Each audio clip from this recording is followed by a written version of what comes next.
So now we've crossed over the rock from Cala Benidorm and we're here in the Cala Benidorm. Benidorm, yes. We're saying this isn't the Benidorm we normally see.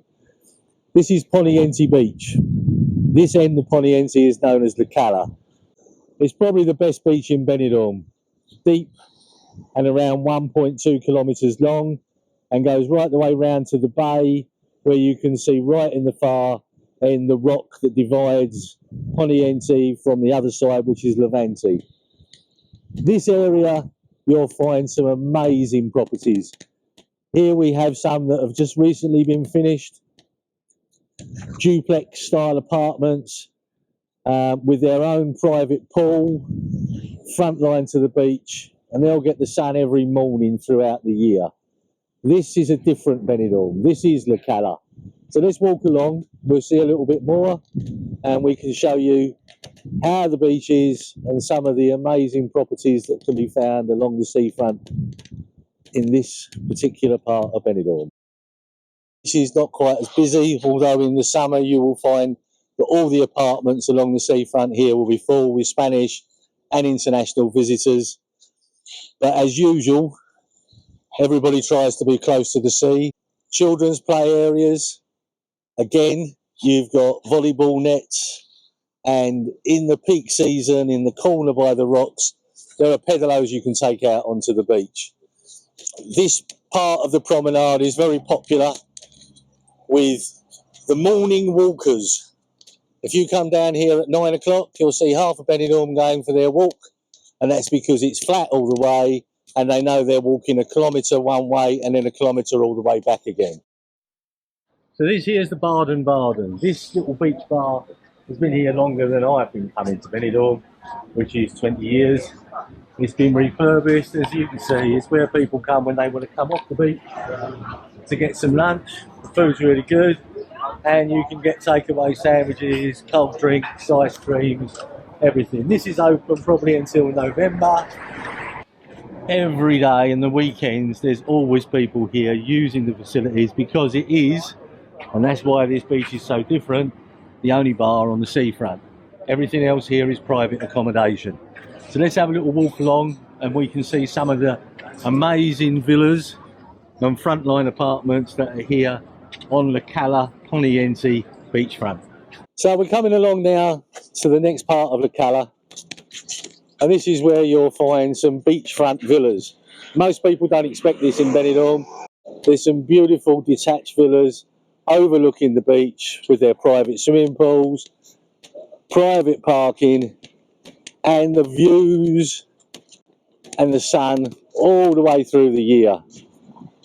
This area is popular with the wealthy and the powerful, and the villas here would start at prices between 1.2 and 1.5 million. Very seldom sold publicly. They pass down the family, or they will be sold privately because there's probably somebody who's sitting waiting to buy the villa. So just along here we've got the other beachfront bar, the Masai, which again has been here for a long time. Great place for sitting for lunch and in the summer in the early evening. And the whole terrace area here will be filled up in the mornings when people have come for their walk. They'll sit and people meet each other and talk, because that's what the Spanish do. This beach here at Poniente has the same attitude as the Cala Benidorm. It's accessible to people with mobility problems, people with pushchairs, and they've got the same trolleys that will take them out into the sea and let the people that can't use the normal access to the sea still be able to get the benefits of the Mediterranean. Here has a few more sunbeds because we're getting towards where there are holiday apartments and what used to be a hotel, which has now been closed. Start to get a little bit busier as we come down this end.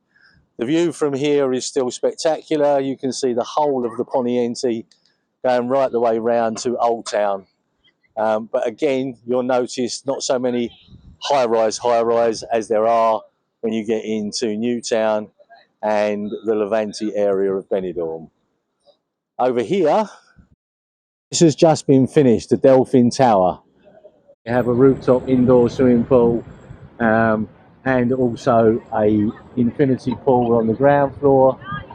These apartments have now almost all been sold. I think the last one left is for 1.6 million, but they sold almost as soon as they came on plan.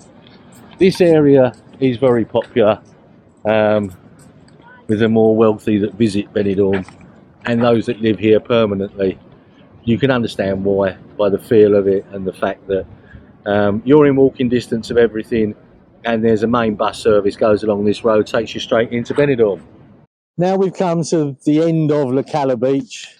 As we go a little bit further along, the promenade starts, and that's where it's called Poniente. Here on the beach, there's more sunbeds down this side, and there's lifeguards on duty all the way along the beach, and they're here all year round, which is a great thing, because as you can imagine, there are people still swimming in November and even December with the temperatures as they are. This area has restaurants all along the seafront, rice restaurants, seafood restaurants, and most lunchtimes they will still be busy, even on a Tuesday, until probably November. Some will be closed today, some will be closed tomorrow, but most of them will be open for the last 3-4 days of the week. The beach here is as deep, and you've got the view right the way across to Benidorm Island, which you can do a boat trip to. And you'll notice most of the properties along here are holiday apartments or rental apartments, many owned by the Spanish, and most of these were built in the first building boom in the 80s, and you'll find are owned by Spanish from Madrid, Asturias, and even as far as Galicia. And they'll come down quite often in the winter months, when the temperatures here can still be 20, 21, to get away from the relatively colder and wetter weather in the north of Spain. And I just always get asked, would I ever go back to the UK? Would you? This beach is Benidorm, the same as Levante Beach, but completely different. So I hope you've enjoyed our tour of La Cala. It's an area that not everybody knows, or they've heard of, but not often visited. It's quieter. There's restaurants, there's bars, there's supermarkets, there's shops, there's public transport, but not quite as lively as the Levante side. And many people prefer this. You will find those that have settled or holiday here have been coming to Benidorm for years and discovered the La Cala area and fell in love with it. I know I did 22 years ago, and I'm still in love with it now. I hope you enjoyed the visit, and we'll look forward to showing you around other areas in the Marina Baixa very soon.